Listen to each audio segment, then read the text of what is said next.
the renewable diesel capacity and production outlook in South America and the US, plus short-term price forecast webinar. This morning or this afternoon, depending on where you are, we're going to go through a bit of an outlook and a little bit of a review on renewable diesel production capacity and some of the trends in the industry, both in the US and in South America. And with that, I will turn it over to my colleague, Joao, to start us off. Take it away, Joao. Thank you very much, Tori. Don't you think that we should wait 1 minute extra? Okay, that's good. Okay, thank you very much. I'm João Murciani. I'm an analyst, biofuel and feedstocks analyst for Fast Markets, and today we'll share our views from the capacity and production outlook for the biomass-based diesel industry in South America and the US. Our presentation will be basically divided in three parts. So first, I'll introduce our outlook for South America. Then Tori will talk about the current outlook in the US, and then we'll open it for questions and answers. Thank you very much for everyone's attendance, and let's start it. So, to begin, talking about South American biomass-based diesel outlook, we have to talk about Brazil. And right now, we have a really constructed view of the biomass-based diesel industry over here in Brazil. And that is basically, we can divide it by both external and internal factors. On the external, so everybody's talking about decarbonization right now, and decarbonization is not possible without going through the biofuels path. And probably everybody heard that yesterday for the first time on the COP28, the official document, they mentioned the necessity of reducing the fossil fuel demand, which is quite remarkable, especially if it comes from such a large and relevant event. There's also the already developed industry in the US, which provide us path that someone already took it in order to build up our renewable diesel industry. And over here in Brazil, Brazil has been actively working to pose itself as a key player in the world's decarbonization. We are a pioneer in the biofuel industry in our efforts to create our ethanol industry back in the 70s as a response of the oil shock. And because of that, we have a really well established ethanol industry and also a biodiesel industry as well. So now and as going to the internal elements, I would say that we have basically three main elements, which is the regulatory incentives to our biofuel industry. So the biofuel industry do relies on a proper regulatory landscape, and our government has been working to improve it. And that could be seen in our mandate raised on April, our biodiesel mandate that went from 10 to 12%. But also, I guess the most relevant news in 2023 is the translation would be Fuel from the Future program, which is a governmental initiative that wants to incentivize advanced biofuels production in Brazil. And those incentives goes from research and development of new biofuels, new production process, and also feedstocks technology. But not only on the RD landscape, but also providing credit to those projects that are related to the decarbonization of our fuel pool. And I guess the biggest news is a renewable diesel mandate that is expected in 2027, and that will be expanded up to 2037. There's also included in this mandate a sustainable aviation fuel mandate, Oh, and just FYI for our Brazilian, for not only our Brazilian, but all the audience that is outside the US. When we're referring to renewable diesel, we're referring to HVO. I know that most of you guys already know that, but for those who don't, just just sharing this. So we will have a renewable diesel mandate that will we require 1 to 3% of renewable diesel blended into our regular diesel. And on SAF, it will be a little bit differently. The mandate, it won't be a volumetrically, such as our biodiesel and the proposal of the renewable diesel one. So in the SAF mandate, they will have, it will be a little bit similar to the low carbon fuel standards from California that aims to reduce the carbon intensity of its fuel pool, not on a volumetric way, but on its carbon intensity itself. The other aspect that support our constructive view of the biomass-based diesel in Brazil is a better macroeconomic scenario. So our central bank started earlier its interest rate hike cycle. And because of that, we were able to tame our inflationary pressures, and we are already cutting our interest rates. We started in the first half of 2023. And as renewable energy projects takes a upfront investments that usually are quite high, lower interest rates are a must to foster this pro investment environment. And the other factor is the private sector optimism. So Brazil has a really mature biodiesel industry, and it is already starting to invest to build up our renewable diesel capacity. There are some major players in Brazil that are investing, that are already announced some investments to build up their renewable diesel capacity. And up to 2034, there are 3.5 billion US dollars investments announcements. 2.5 of those 3.5 will be concentrated within the next 2 years. And that will lead us to a 873 million liters yearly capacity of of renewable diesel production in 2026. And that will double it up to 2034. And and that is mainly driven by our biodiesel industry and also our oil industry as well. There are some foreign players entering our marketing and looking for alternative feedstocks. And as the biodiesel industry is leading the renewable diesel buildup, we'll share a little bit our outlook for the Brazilian biodiesel industry. So 2023 was a quite good year for the biodiesel industry over here. We had a mandate increase, so they raised it from 10 to 12% on April, and they will reach a fifth. They will gradually increase it by 1 percentage point each year up to 2026, where we will reach the 15% mandate. However, last week on the COP, our energy ministry, he said that the mandates can be raised up to a B25, which is great for the industry. And as you can see, after the mandate on the graph on your left, uh, we had a record high of both soybean oil but also biodiesel sales. And what caught my attention on that data is how how secure the market is with the mandate increase. If you look at the past years, our mandates were quite a bumpy road. And so even though the government would raise their mandate, it wouldn't sustain for that long. And right now we're sustaining in a higher mandate with talks to with aiming to increase it even more, which build up our industry confidence and optimism.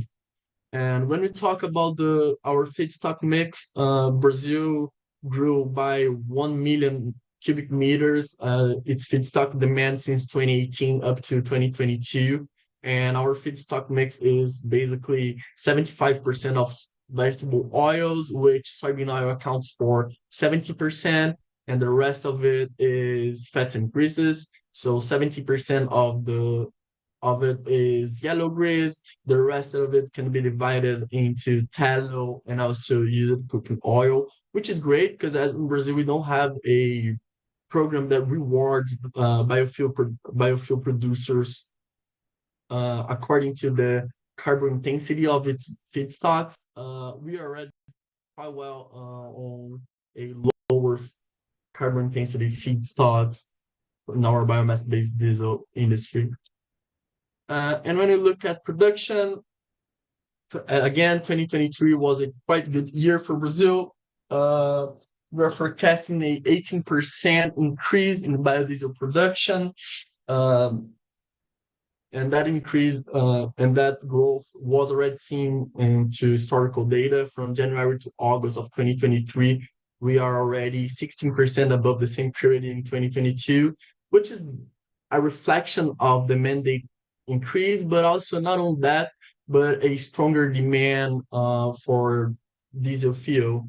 And not only the supply side, the industry has been living a pretty good year, but also on the demand, we are 330,000 cubic meters above the mandated volumes in the 2 last months of 2023, showing how strong is the um, the biodiesel demand in Brazil. And I'll talk about our South American outlook, and so I'll include Argentina in our talks. And the South American biodiesel industry, we are having two contrasting scenarios. It's no news for anyone over here that Argentina has been struggling with very difficult political and economical scenario in the past years, and that is reflected in their biodiesel industry. And when you look at it, and we look at this graph, we can see that there are, we can divide the analysis of it into one a longer term trend and the other one a short term trend. So if you look at the longer term, Argentina has lost 11% of its production capacity, and that is due to their economic turbulent scenario, their currency volatility, and also a weakening of the fuels demand in the country. And also, and on the short term, when you look at 2023 figures, we can see the supply disruption that Argentina is facing due to the last crop that they had the worst drought in the past 60 years. So the crushing industry in Argentina is lacking of supply. Industry players say that they will normalize it in only up to May of 2024, and that led them to cut nearly more than half of their biodiesel production. Meanwhile, in Brazil, from 2018 to 2023, we basically doubled our capacity and from 8 million liters to 15, and our demand is also picking up and following this production capacity. So this is our outlook. It's worth it to mention that Argentina, there's no announcement for renewable diesel capacity build up so far, which makes sense as they do need as those investments take longer to maturate. And so in order to do those investments, they need a more stable scenario. So players may willing to start investing in it. And with that said, I will leave you with Tori. He'll give you his views on the renewable diesel capacity from the US. Thanks, Joao. If you want to close yours, I'll share my screen and then I won't have to bug you to change the Oh, slides sure. every. Absolutely. A little bit. Mm-hmm. All right. See if I can do this properly. Okay, I'm going to talk a bit about what's going on in the US market, and I think that any conversation about what's going on in the US market and sort of where we are right now has to start with the build out in renewable diesel capacity over the last 2 years. The announcement of the build out really sparked a lot of volatility in prices and in feedstock prices and expectations for feedstock demand in the coming years. And the way that we kind of talk about that is through this chart, which shows our expectations for renewable diesel capacity at several distinct points over the past couple of years. The forecast part of this is a little off. The forecast here really should be about where you start to see the series that has the dots on the line. But anyway, that's not necessarily the important part of this. If you follow the months, you see that we started here with the whoops with the brown line in June of 2020, and expectations were that ultimately we would build about a little bit more than 4 billion gallons of capacity. And as we go forward, that actually rose initially to the highest level, which was the June 22nd prediction, and then fell sharply over the next 6 months down to the lowest level of the past 2 years, which was January 2023. If you remember what happened in the market last year in January, there was a bit of a feedstock drag, and the industry got really bearish on expectations for feedstock demand from the renewable diesel producers.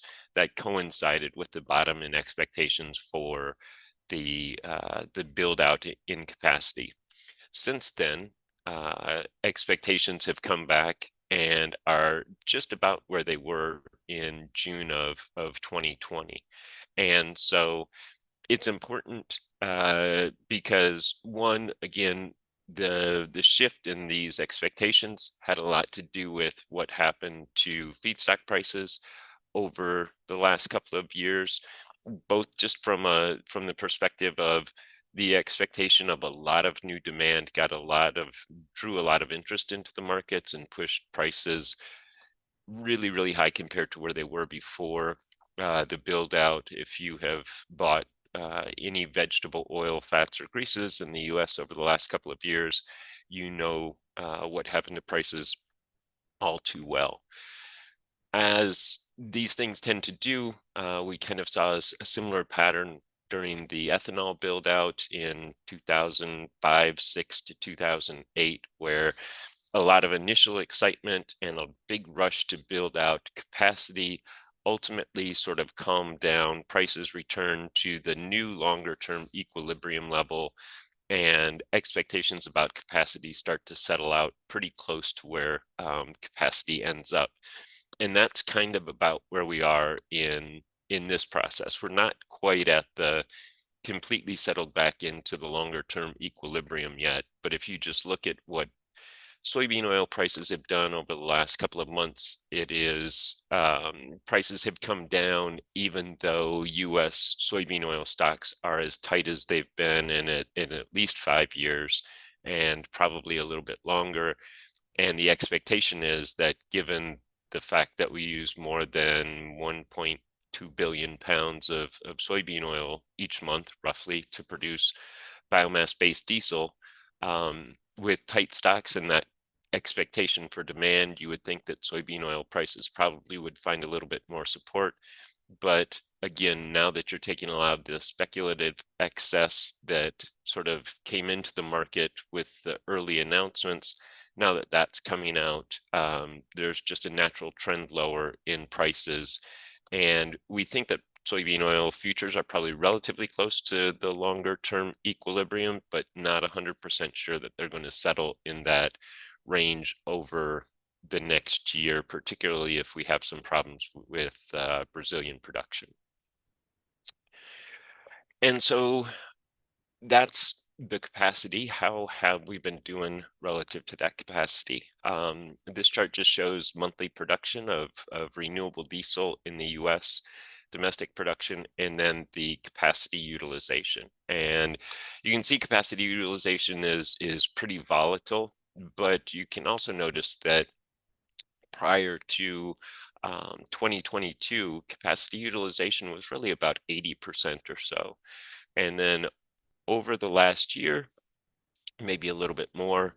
It has dropped down to roughly 60% and has kind of bounced around that area depending on the month.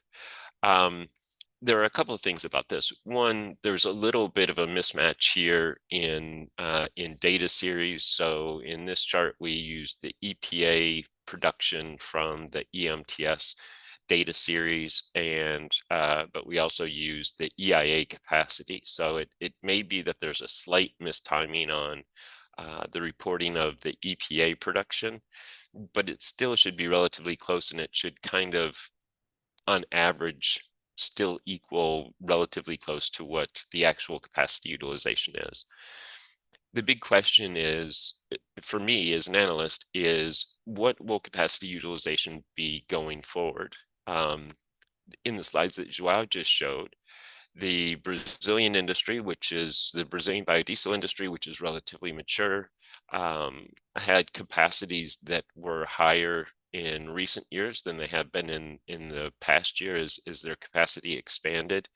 And so it might be, although this doesn't make a lot of sense to me, it might just be that as capacity expands, you get a reduction in capacity utilization, not because it's not better for every individual facility to produce as much as they can, but because the way the US RFS program works, overproduction relative to the mandates leads to a lot of pressure in RIN prices.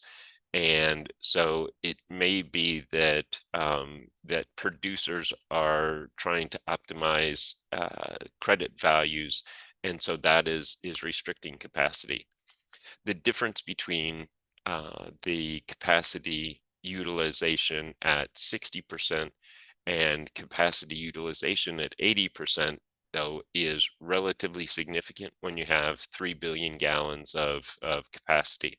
That if you that 600 million gallons of additional use, if you take 3 billion gallons from 60% utilization to 80% utilization, the 600 million gallons of additional production would roughly translate into 600 million times 7, 420 million pounds of, or 4.2 billion pounds of additional feedstock demand.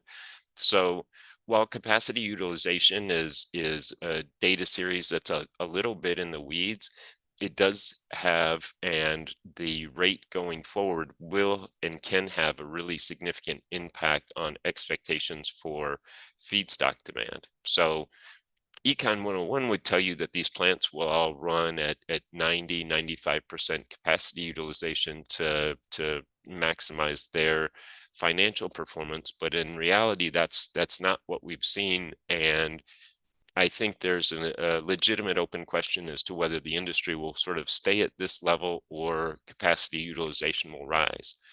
One of the key factors, I think, in determining whether capacity utilization will rise or not for renewable diesel production is what happens in the biodiesel industry in the US. So the growth in renewable diesel production capacity theoretically should have started to rationalize biodiesel capacity. And you can see there has been a little bit of rationalization over the last couple of years. Total biodiesel capacity has shrunk by about 500 million gallons, but it still is about 2 billion gallons. And production this year of biomass-based diesel in the US is going to far exceed the requirements under the RFS.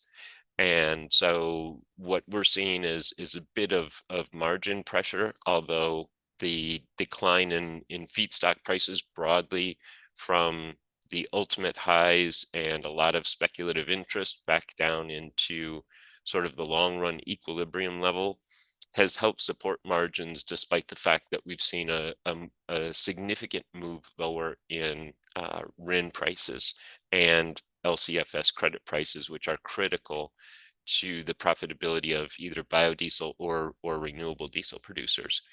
So the question is, will margins fall to a level where there's a substantial amount of rationalization in biodiesel capacity? And for 2023, we started the year with sort of not aggressive cuts, but cuts that turned out to be more aggressive than what were actually realized in our biodiesel capacity. And then we kind of tapered it down going forward.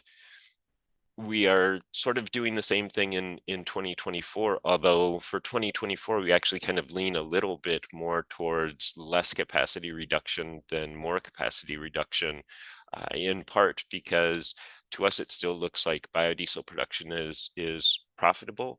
And because 2024 is probably the last year that biodiesel producers will be as profitable as they are now, whether they're really, really profitable or only marginally profitable, because of the expiration of the blender's tax credit, which will be replaced by the credits authorized under the Inflation Reduction Act.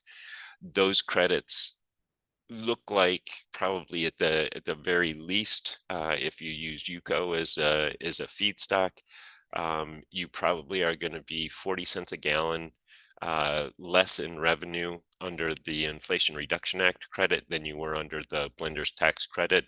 If you use soybean oil, unless your CI score is really, really low, that change is going to be basically $1 a gallon, which will mean the difference between profitability and losses for a lot of biodiesel producers. So I say all that to say that in 2025, we probably will see a bit more capacity rationalization, and our forecast has that sort of built into it, but it's very difficult to gauge where the starting point for that is going to be.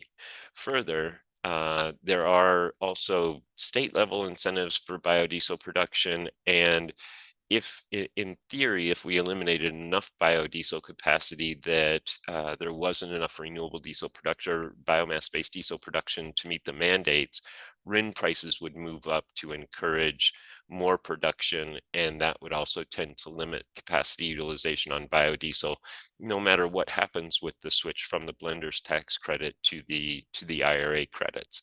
So we we have projections out there, but we're also going to take a bit of a wait and see mode on our biodiesel capacity because it's not so clear exactly when we're going to start to see the kind of rationalization of capacity that we need to see in order to keep the biomass-based diesel supply balanced relative to demand. So what does all this capacity mean for feedstock use? This is just simply renewable diesel feedstock use stacked on top of each other so that you can get a sense of the relative volumes of each feedstock that are used. You can see soybean oil remains the primary feedstock for renewable diesel production. It's very similar in biodiesel. It accounts for maybe a little bit larger portion of the total feedstock mix for biodiesel. Over the last 2 months, the second largest contributor has been yellow grease in used cooking oil, but only by a slight margin over inedible tallow, which has seen a real surge in usage over September and August of 2023. It's grown so much in those 2 months that it's hard for me not to imagine that some of the data is wrong. If you look at the rest of the supply and demand data for tallow for those months, the usage was greater than the supply in those months. And so it looks like either the EIA, USDA, or the Census Bureau is going to need to revise their numbers a little bit. But none of that takes away from the fact that tallow is one of the more popular feedstocks. After that, DCO is the next most popular, and then canola oil, which has been surprisingly popular after the adoption of a pathway for canola oil to generate credits from renewable diesel production under the RFS. Okay, so going forward, this is our outlook for energy prices, renewable diesel and biodiesel in the California market. You can see that typically renewable diesel trades at a premium to biodiesel. That makes a lot of sense because renewable diesel is easier to use. It's a drop-in fuel. But there have been a couple of times recently where biodiesel prices have actually traded above renewable diesel prices in the California market. It's been a bit of a mystery to us exactly why this has happened. Although just from a relative supply and demand perspective, there's a lot more renewable diesel that gets shipped to the California market than there is biodiesel. And so there may be something where there's some biodiesel demand that needs to be met. And if the supply isn't there, then prices have to rise to attract the supply. And then once the supply is there, then they can fall back into their normal configuration. The key here is that the falling energy prices are going to continue to limit any rallies in feedstock costs, because with energy prices coming down, there are levels where it just doesn't make sense to produce renewable diesel or biodiesel, again, unless you get a reversal in the move in credit prices. This is our forecast for RIN prices going forward. You can see right now we don't expect a big bounce back in RINs. However, in 2025, it'll be interesting to see how the capacity rationalization shakes out, and whether there's enough of that RIN prices can recover. One of the interesting things that's happened in 2023 is the spread between the D3 and the D4 and the D6 RIN. D4 typically trades at a premium to D6. That spread has narrowed pretty dramatically because the domestic ethanol supply is well short of the volumetric mandate. So the volumetric mandate is 15 billion gallons. It looks like domestic ethanol supply is probably going to be about 14.5, 14.6 billion gallons. What happens is biomass-based diesel producers then generate extra RINs that obligated parties can sell the D4 RIN, which should be more valuable than the D6, and buy a D6 RIN that tends to narrow the spread between the two. And that spread has been historically narrow in 2023, and we expect that to continue in 2024. All right, with that, we will take some questions. The first one is an old classic. Will this PowerPoint be made available? I don't believe the PowerPoint will be made available. The recording of the webinar will be made available, but I don't think that we're going to make the PowerPoint available. This one is for you, Joao. Is biodiesel in Brazil cheaper than diesel? How do you explain that there is more demand than the mandates? And this was something we actually talked about yesterday for a bit. Yeah. So usually biodiesel is not cheaper than diesel, but on the last week, and that is a reflect of the past 8 weeks in Brazil that diesel prices has been hiking. Biodiesel was traded with a discount of 37 reais per cubic meter. So this is one explanation, the high prices on diesel. And also there's another factor that is the diesel demand is above what was expected when they created the volumetric mandate. So this is one other corroborates with explanation of why we are over our mandated volumes. Yeah, that's a bit of a tough one, but like he said earlier, it does sort of reflect the fact that uh, Brazilian's renewable fuel industry is well established, and the demand for renewable fuel in Brazil is solid. And as they shift or at least increase renewable diesel capacity, it seems very likely that that demand is going to be there.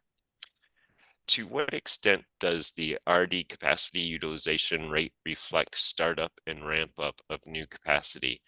So that's a good observation, and there is some of that. And I think famously over the last couple of years, there have been a couple of relatively large facilities that have had some issues with their pretreatment capacity, which has probably had an impact on the capacity utilization rates. However, if you think about it sort of like this, that the startup period is typically maybe a quarter, maybe a little bit longer, depending on sort of how quickly you can get some of that pre-treatment capacity going. And there are, while the expansion in capacity is been staggering, over the last couple of years. The number of facilities that have built that capacity is not so huge that there's just sort of a rolling, 300 million gallons of capacity that's in the startup phase throughout the entire year. So I would say that it could impact it on any given month, particularly if there was a really large plant that was starting up and then struggled to get their pretreatment facility or pre-treatment unit up and running. Um, and it does have some impact. I'm not trying to say that it doesn't have some impact. It does have some impact, but the impact is really relatively minor. And if that impact is bigger than I suspect, then I think what you'll see over the next year is rising capacity utilization. And again, to the extent that that implies significant increases in feedstock demand, there could be some significant volatility if we did see a sharp increase in capacity utilization, especially over a relatively short period of time. Could you explain HVO and SAF pricing in the US? Have the biofuels been able to catch all of the credits, tax credit and environmental? What are your expectations about the extending of tax credit for SAF and HVO? Um, Biodiesel, biomass, well, let me see. HVO and SAF pricing in the US is certainly driven by those credit values and the split in the credit values between blenders and producers. We report biodiesel prices with the credits included, and then we actually strip the credit values out to look at the relative prices of biodiesel and renewable diesel, like you saw in the chart that Joao made earlier today with those prices. They the producers have been able to capture enough of the credits that they have been profitable over the past year. And if you just look at, particularly for biodiesel, if you just look at the economics of biodiesel production without credits and then with credits, like I said, the dollar that they get from the blender's tax credit generally makes a difference, makes the difference between profit and loss for most biodiesel producers. Biodiesel margins generally range, or our estimates of biodiesel margins generally range from, well, sort of negative 50 cents a gallon to 50 cents a gallon. And so that is all less than $1. And so if that dollar is taken away, it makes it very, very difficult for biodiesel producers to generate a profit. Renewable diesel producers, the profitability is a little bit higher, so somewhere over $1. And in the past year, our estimates have been sort of from $2 to about $1.30 or so. And so renewable diesel is a little less sensitive to the variation in credits. However, the credit values for both RIN credits and LCFS credits have come down pretty sharply in the past year, and that's pressuring both of them. SAF pricing is still a bit of a there's not enough SAF volume, so it's difficult to really dig deep into how SAF credit or how SAF is priced. What we have done, we've done some consulting work on SAF, and generally we talked with people in the industry, and what we kind of found out and what we're using until we have more data and can build a better model is basically if you take aviation fuel and you double the price, that gets you relatively close to where SAF is trading at right now. That probably will come down as the SAF IRA credit replaces the blender's tax credit, because that actually generates more value for producers and blenders. It starts at $1.25 relative to the dollar for the blender's tax credit, and then it can increase from there if your CI score is sufficiently low, and it can increase up to $1.75. I suspect when the volume picks up and we switch over to the IRA credit, then SAF pricing will work much more similarly to biodiesel, biomass-based diesel pricing than it does right now. What do you see for the domestic supply of UCO and yellow grease in the US? We got a lot of questions here once we started. Thank you for all of those. So I'll try and be really, really quick. We'll try and do the last 20 some in a lightning round. Domestic supplies for UCO and yellow grease are going to rise, but primarily because significant increases in imports, particularly from China, especially as the industry gets the traceability of UCO supplies back to the source down better. There were some cargoes earlier last year that got rejected. The industry doesn't want to deal with that, so you've seen companies sprout up that will trace UCO back to the start for you, and that will build a lot of confidence in the industry and then allow for those imports to come in. Can you repeat the RINs part? I got lost in what makes D4 more valuable than D6. It's a really good question. I'll try and do it really, really quickly. So there's nothing that says that D4 has to trade above D6. It just has historically, and in part it has to do with the way that the program is set up and the nesting of RINs. So you can turn a D4 in to meet the advanced mandate. You can also turn D3 or D5 in to meet the advanced mandate. So because of that flexibility, it has a little bit more inherent value. And then the D6, because producers produce additional D4, sell those, and then buy D6 credits, what happens is that tends to make the D4 price above the D6, and there tends to be a little bit of a barrier there. But because there's no law that says that it can't happen, the D6 has traded slightly above the D4 occasionally, but it's not that frequent, and it takes a pretty extreme situation to have that happen. Okay, more lightning round. You said the U.S. will exceed the mandate. What is your expectation of RINs in 2024? It's odd. The D4 is where the overproduction is, and it looks to us like it's about 800 million gallons or so. If you look at actually total RIN generation, the total looks short to us. It looks like we're going to be 300 million gallons short on the total. And so that part is a bit of a mystery, but the pressure on RIN prices right now is coming from the D4 overproduction. What's the outlook for feedstocks for 2024 with a lot of RD capacity coming online in the US? Early in the year, first quarter of the year, it looks like there's a deficit in world veg oil supply, so probably supportive in the first quarter. Second quarter, you get the big South American crop. Third quarter, you get US production. Fourth quarter, you get US harvest. So real support in the first part of the year. Like I said, soybean oil inventories are already low. And then as you move forward, you've got a lot of supply coming on, but you also have this growth in demand. And so the size of the Brazilian crop and Argentinian crop are going to be key in that.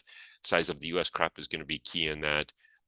But it's going to be, if there are any problems with production in either area, you could expect prices to go significantly higher because, as you point out, the demand is really strong this year. Are you predicting UCO prices for 2024 will remain about the same as they are now? Generally for feedstocks, we're predicting a slow rise in 2024 because of the growth in demand, and because in the US domestic market, the world vegetable oil supply and demand balance is not quite as important as the US demand or supply and demand balance. And given the relatively tight soybean oil inventories right now, it's hard to imagine that prices will continue to move lower, but they could. Perspectives of alternative feedstocks like oil crop, like camelina. I think they have a place in the feedstock mix going forward. They are very dependent on, they will end up being more regional than I think some of the promoters of those crops think. Camelina grows in very specific areas, requires a specific soil type to grow, and they have tried to get farmers to adopt camelina for years, and haven't been successful. So I don't think you'll see it in the Corn Belt, but I do think you'll see it in the Northwest. Any Sorry, thought? unfortunately, we're Oh, running are we out of done? time. Okay. Yeah, we'll have to finish, and Um, that will be the last question. yeah, But I please feel free to apologize. reach out to us by email or LinkedIn. You all have our contacts, and we'll reach out. And thank you very much for everyone's attendance. It was Thanks great. everybody for Thanks for joining, and thanks for reminding me that we were getting to the end. Joao sees me every week, and he knows that I will talk for the next 3 hours. So I appreciate him reminding me. Thanks thanks again everybody. for all the questions. Really, Yeah, bye bye. really appreciate those.